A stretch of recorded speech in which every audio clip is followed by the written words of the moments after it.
Hi, ഇന്ന് നമ്മുടെ ഫാസിൽ കോക്കാച്ചി തവളയെ പറ്റിയിട്ടാണ് എനിക്ക് നിങ്ങളോട് പറയാനുള്ളത്. ഞാൻ ഇന്നലെ കണ്ടു ആ ഒരു വീഡിയോ. ഈ ഫാസിൽ കോക്കാച്ചി എന്ന് പറയാൻ നിങ്ങൾക്കറിയില്ല, കോക്ടെയിൽ അങ്ങനെ എന്തോ പേര്. അയാളെ ഒരു വോയിസ് ഉണ്ട്, അത് ഞാൻ നിങ്ങൾക്ക് 2 ദിവസം കൊണ്ട് നിങ്ങൾക്ക് തന്നെ ഇതിൻ്റെ അകത്ത് കേൾപ്പിച്ചു തരാം. അയ്യോ എൻ്റെ അപ്പോൾ ഒരു പിന്നെ സെലിബ്രിറ്റീനോട്, അതായത് നമ്മുടെ ദയാ മേഡത്തിനോട് സംസാരിക്കുന്ന ദയാ മേഡത്തിന് അങ്ങേയറ്റം വൃത്തികേട് പറഞ്ഞിട്ട് ദയാ മേഡം എടുത്തിട്ട് പൊരിച്ചതാണ് ദയാ അച്ചു എന്ന് പറയുന്നത്. അപ്പോൾ അവരോട് സംസാരിച്ച വാക്കുകൾ നിങ്ങൾ കേട്ടിട്ടുണ്ടെങ്കിൽ ഓയ്യോ, എന്നിട്ടാണ് ഇവൻ സോഷ്യൽ മീഡിയ ഒക്കെ എടുത്ത് പൂട്ടി ഏഡിയോ പാഞ്ഞതാണ്. ഇപ്പം പിന്നെയും വന്നിട്ടുണ്ട് യൂട്യൂബിൽ.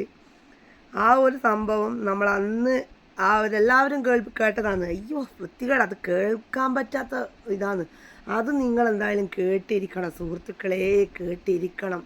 അപ്പോൾ അടുത്ത ഞാൻ ലൈവിൽ വരുന്ന നേരം നിങ്ങൾക്ക് ഞാൻ ഒരു വോയിസ് നിങ്ങൾക്ക് കേൾപ്പിച്ചു തരാം.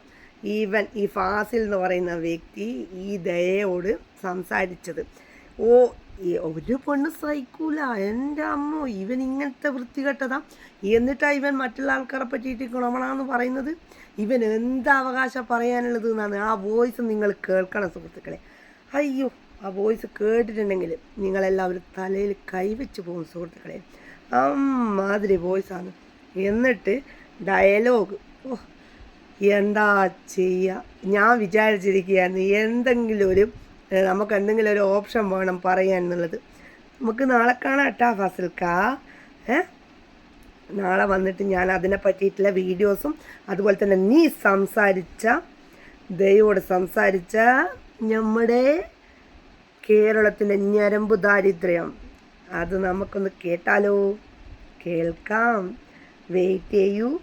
ഞാൻ തീർച്ചയായിട്ടും നിങ്ങളെല്ലാ പ്രേക്ഷകർക്കും അത് കേൾപ്പിച്ചു തരുന്നതായിരിക്കും. നിങ്ങളെല്ലാവരും എന്നെ പറയരുതേ, അത് കേട്ടിട്ട് കുട്ടികളെ കേൾപ്പിക്കാൻ പാടില്ല. പ്രത്യേകിച്ചിട്ട് 18 വയസ്സ് കഴിഞ്ഞ ആൾക്കാർ മാത്രമേ ഇതിൻ്റെ കേൾക്കാൻ പാടുള്ളൂ. പിന്നെ ഹെഡ്സെറ്റ് വെച്ചിട്ട് കേൾക്കാൻ പാടുള്ളൂ. അച്ഛൻ്റെ അമ്മേൻ്റെ മുമ്പിൽ നിന്ന് കേൾക്കാൻ പാടില്ല. ഇതൊക്കെയാണ് ഞാൻ നിങ്ങളോട് ആദ്യം റിക്വസ്റ്റ് പറയുന്നത്. അങ്ങനത്തെ ഒരു വീഡിയോസ് മാത്രമല്ല, എൻ്റെ അമ്മോ, കേട്ടറപ്പിക്കുന്ന ലൈംഗിക ദാരിദ്ര്യം തന്നെ പറയാം. ഫാസിൽ കോക്കാട്ട് സ്വന്തം ഭാര്യയെ വെച്ചിട്ട് വേറൊരു ലേഡീനോട് സംസാരിക്കുന്ന വാക്കുകൾ, സംഭവം തന്നെ. അത് നിങ്ങൾക്ക് കേൾക്കണം, കേട്ടിട്ട് അഭിപ്രായം പറയണം. അപ്പം ഞാൻ അതുമായിട്ട് നാളെ വരുന്നതായിരിക്കും. ഇപ്പം ഇത്ര മാത്രം. Bye bye.